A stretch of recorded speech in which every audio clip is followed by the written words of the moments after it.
यह कहानी पति पत्नी की ओर से। पति के समझने या समझे जाने पर। जो पत्नी महसूस करती है उसे पति ने जब जाना तब देर होने लगी थी। देर हुई तो नहीं ना। करवा चौथ के अवसर पर जीवन संगिनी को समझने का एक कथानुमा प्रयास। तुम्हारी प्लेटलेट्स गिर रही थीं और उल्टियाँ भी हो चुकी थीं। आईसीयू में थी। थैंक गॉड बच्चे वक्त रहते अस्पताल ले आए, वरना ड्यूटी डॉक्टर मेरी तरफ से हिकारत से देख रहे थे। मैं किसी अजनबी सा शून्य में खो गया। तुमने कभी अपनी बीमारी, दर्द, तकलीफ़ को मेरे सामने नहीं दिखाया और ना ही काम करने में लापरवाही की, और मैं यही समझता रहा कि सब ठीक है। शादी के बाद से ही तुम्हारी यह सपनों को मुट्ठी में कैद करने के बाद ते मुझे बचकानी, बेबुनियादी लगती। रियल लाइफ से दूर की बातें। कभी तुम्हारे साथ उड़ने की कोशिश नहीं की मैंने।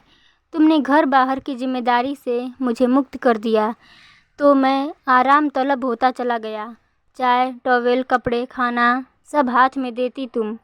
जब मैं ऑफिस से घर आता तो चाय पिलाती और मैं अपने दोस्तों से मिलने निकल जाता। उस दिन मुझे बुखार था तो मेरी तीमारदारी में लग गई थी। खुश भी थी कि मैं अब तुम्हारे साथ पास रहूँगा। कुछ देर ही सही, पर बुखार उतरते ही मैं काम पर निकल गया। तुम्हारा उतरा चेहरा आज भी मेरे सामने है। मुझे सब ढकोसला लगता है। टेंशन लेना, परेशान होना, बच्चों को एक्स्ट्रा एक्टिविटी में भाग दिलाना, उनके लिए भाग दौड़ करना। तुम अपने सपनों व भावनाओं को मार कर मेरे साथ हर क्षण खुशी से बिताना चाहती थी। निर्विकार सा मैं काम में ही डूबा रहता, या कभी समय भी मिला तो मित्र, नाते, रिश्तेदार ही मेरे लिए विशेष रहे। तुम मुझे मेरी जिम्मेदारी समझाती, कभी झुंझला कर लड़ भी पड़ती थी, पर 2 ही मिनट बाद मेरी टाई ठीक करने लगती और मैं तुम्हें धकियाता हुआ ऑफिस के लिए निकल जाता। क्या जाने तुम पर क्या बीतती होगी। जब तुम छुट्टी वाले दिन मेरे सिर के तेल से मालिश कर रही थी तो मुझे अपनी किस्मत पर नाज होता, लेकिन तुम्हारी चाट की फरमाइश पर तुम्हें चटोरी बोल दिया था और वो तुम्हारी आखिरी फरमाइश साबित हुई। उसके बाद से तुमने मुझसे कभी कोई चीज़ नहीं मांगी। तुम्हारे आंसू जैसे मेरे ईगो को ही बुस्ट करते और मैं सोचता औरतें आंसू लाकर पुरुषों को डराने की कोशिश करती हैं, पर मैं फंसूंगा नहीं। तुम्हारे निष्काम कर्तव्य पालन का नतीजा यह हुआ कि बच्चे तुमसे जुड़ते गए और मुझसे दूर होते गए। जब दोनों रिजल्ट या मेडल लाते तो सबसे पहले तुम्हें ही लाकर दिखाते।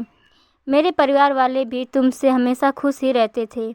मेरी बहनों को भी स्नेह, परवाह की आशा तुमसे ही रहती थी। तुम्हारी गुहार मेरी माँ सुनती भी थी, बस वहाँ तुम मन हल्का कर सकती थी। मेरी निष्ठुरता से उबरने के लिए तुमने अपने किट्टी पार्टियाँ भी शुरू कर दी, लेकिन मुझे यह सब भी बर्दाश्त नहीं होता था, क्योंकि मुझे यह बेवजह समय और पैसे की बर्बादी लगती। मेरे लिए ये सब चोंचले होते। परिणाम वही हुआ। प्रौढ़ अवस्था में मैं अकेला तथा तिरस्कृत महसूस करने लगा और बच्चों के साथ तुम और मजबूत हो चुकी थी। फिर भी मेरी परवाह थी तुम्हें। अब बस यह अंतर आ चुका था कि जिस सानिध्य के लिए तुम तरसती थी उसके लिए अब मैं तरसने लगा, क्योंकि जब भी मैं चाहता तुम मेरे आसपास रहो। तुम किशोर हो रहे बच्चों से घिरी उनकी कोई समस्या सुलझा रही होती। अब बच्चे भी अपनी अपनी जॉब में खुश हैं। इतने सालों की चुप्पी या यूं कहें तिरस्कार से तुम खुद को सिमटा चुकी थी। तुम्हें 3 दिन से चढ़ रहे बुखार को भी मैं देख नहीं पाया। वह जब रविवार को बेटा घर आया तो उसने तुम्हें एडमिट करवाया। अब तो बच्चों को भी मैं हर पल को उनकी माँ को नकारने वाली वस्तु लगने लगा हूँ, लेकिन मैं जानता हूँ कि तुम मुझे अकेला छोड़कर नहीं जाओगी।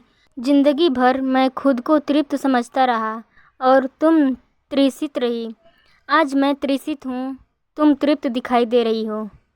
सो फ्रेंड्स, इस वीडियो पर आपकी क्या राय है? आपकी पति पत्नी के साथ कैसा रिश्ता है? हमें कमेंट करके ज़रूर बताएं।